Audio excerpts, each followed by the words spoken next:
mfawidhi hapa, DMO hapa, akaimu hiyo nafasi mpaka mtakapofanya marekebisho baadaye. Kwa sababu haya mambo, huyu bwana yupo hapa. Huyu mtu amekuja amekufa, ametuundia tume ya uongo na kweli. Uongo tu. Ameletewa ripoti yake akakubaliana nayo. Mganga mkuu analeta ripoti chini ya rasi tofauti, inasema ile kamati hakuna ilichofanya, lakini hakuna mtaalamu alimweka. Huyo nesi wewe na yule uliyempa mwenyekiti wa kamati, afisa lishe sijui nani, wote msimame kazi. Mganga mkuu leo lete DMO hapa kaimu nafasi. Hata hapo tafuta madaktari sio hapo. Umesema kwamba yule mganga mkuu mlikuwa mnashare nesi, kwa hiyo akawa amekuchukia.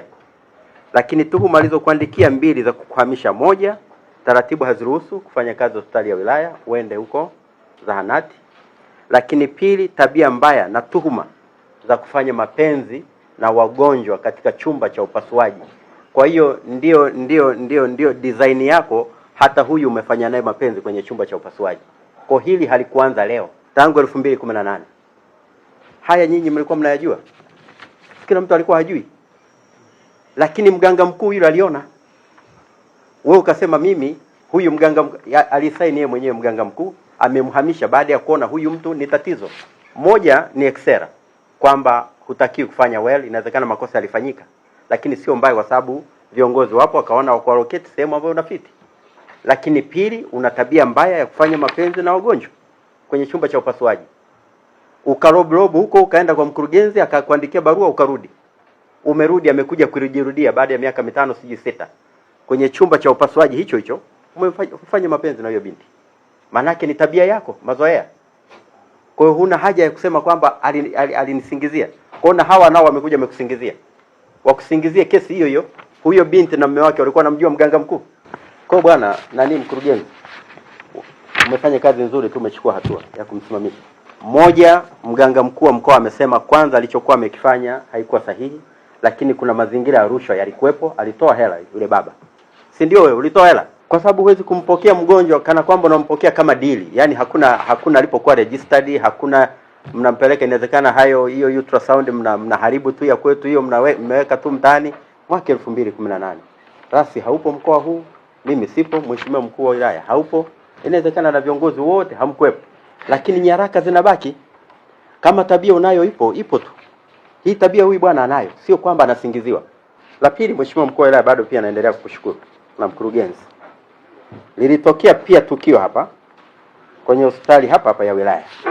Ilitokea mgonjwa mmoja anaitwa Jafari Hamisi Juma, mwezi wa 10 tu, tarehe 8 ya mwezi wa 10. Yule mgonjwa amsikia akaja hapo hospitali saa 11 alfajiri. Alipofika huyu Juma ni mzee, ana kijana wake anaitwa Jafari. Juma huyo mzee alimleta mwanae hapo hospitali, akafika, akapokelewa, weza ni emergency, lakini wakumwaloketi kwenda wodini. Huko muuguzi wa zamu inavyoonekana hiyo asubuhi hakuepo. Wakagonga sana, kwa maelezo ya yule mzee. Bahati nzuri alikuja mpaka ofisini kwangu. Akagonga sana mlango ule. Baadaye ikaonekana huyu mama hakuepo. Akapigiwa simu huko alikokuwa, akaja amekasirika kweli. Alipokuja anasema, nyinyi washenzi ndio mnayosababisha mimi napigiwa simu kuja kuwaona nyinyi wapumbavu nyinyi, na siwahudumii. Sasa nendeni popote mtakapoenda.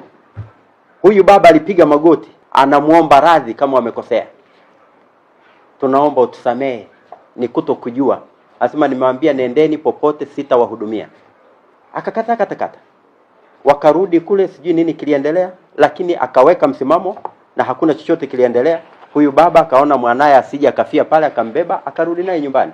Yule kijana akafa. Nesi huyo au ni muuguzi yupo ofisini pale, mkurugenzi. Not fair. Umefanya kazi yako nzuri kwamba umeandika kwenye baraza la wauguzi. Haitoshi, mwezi huu wa pili msimamishe leo tena chini ya polisi. Huyu mtu amekufa, nani atamtetea huyu? Na hatuna namna ya kumtetea. Lakini haya yote yanafanyika yote, ndugu zangu. Wewe mganga mkuu haupo hapa. Hebu usimame. Ni kijana wala sio mzee, una shida gani? Haya yote huwa unajui wewe. Haya ukaunda kamati, hili limekuja kwako, ukaunda kamati nzuri. ya wataalamu ambao sisi tunaamini sote hapa, sio kamati ya kitaalamu. Ulikuwa na la kwako ambalo ulikuwa unataka kulificha. Wewe unaficha au ni uzembe au kuto kujali whatever. Lakini kamati wewe mwenyewe unaishangaa, kweli ni wewe uliyeiunda. Ikatuletea taarifa ya uongo. Mganga mkuu wa mkoa akaunda kamati ya wataalamu, ikaleta na comprehensive report. Ikisema kamati ile iliyoundwa imetoa taarifa ya uongo ya wilaya. Licha kuwa mkuu wa wilaya alikuagiza uunda kamati, lakini ulidharau au ni uzembe. Na wewe nimesema rasmi, mmeandika barua TAMISEMI. Mmeandika barua TAMISEMI ahamishwe. Hakuna kuhamishwa. Asimame kazi, kama TAMISEMI watamhamisha, wamhamisha, lakini sio kwa nafasi ya mganga mkuu. Tunaelewana? Yaani iwe comment kabisa bolded kwa makosa haya aliyonayo. Mkurugenzi hapa sijui kama na mamlaka au ni rafu, msimamishe huyo mtu kazi. Mganga mkuu, lete mganga mkuu mfawidhi hapa, DMO hapa, akaimu hiyo nafasi mpaka mtakapofanya marekebisho baadaye. Kwa sababu haya mambo, huyu bwana yupo hapa. Huyu mtu amekuja amekufa, ametuundia tume ya uongo na kweli. Uongo tu. Ameletewa ripoti yake akakubaliana nayo. Mganga mkuu analeta ripoti chini ya rasi tofauti, inasema ile kamati hakuna ilichofanya, lakini hakuna mtaalamu aliyemweka. Huyo nesi wewe na yule uliyempa mwenyekiti wa kamati, afisa lishe sijui nani, wote msimame kazi. Mganga mkuu leo lete DMO hapa kaimu nafasi. Hata hapo tafuta madaktari wapo wenye nidhamu na adabu hata pale mkoani. Lete mtu akaimu nafasi. Toa kitete daktari pale aje akaimu hapa. Kwa sababu sasa hawa mambo tuyafanyeje? Leo huyu mtu anabaka wagonjwa ofisini, wodini. Huyu anasema sikutibii, nenda popote. Manake popote utakapompeleka hawezi kufanyiwa kazi. Sasa asimame nione atakaye kuja kuniuliza. Mambo gani sasa haya? Tufanyeje? Hao wananchi waende wapi? Huyu wakati anabaka alikuwa na daktari mmoja hiyo. Hatumtuhumu yule mama, lakini ahojiwe. Yule ambaye alisema kwamba siwezi kumvua whatever mgonjwa si mpaka daktari wa kike awepo au muuguzi wa kike, yule ahojiwe. Kama kuna makosa na yeye aingizwe kwenye makosa. Ahojiwe seriously. Kwa sababu kama lengo ilikuwa ni kwenda kushuhudia, kwa nini aliondoka akamwacha yule na mgonjwa? Jamani ndugu wajumbe, poleni, lakini ndio mikasa iliyotokea. Mkuu wa wilaya pole, kazi yako umeifanya vizuri, tunakushukuru. Mkurugenzi, unafanya kazi yako vizuri, na vyombo vyote mliopo hapa. Mimi sina mashaka kwa sababu mambo yote haya tayari mlishachukua hatua.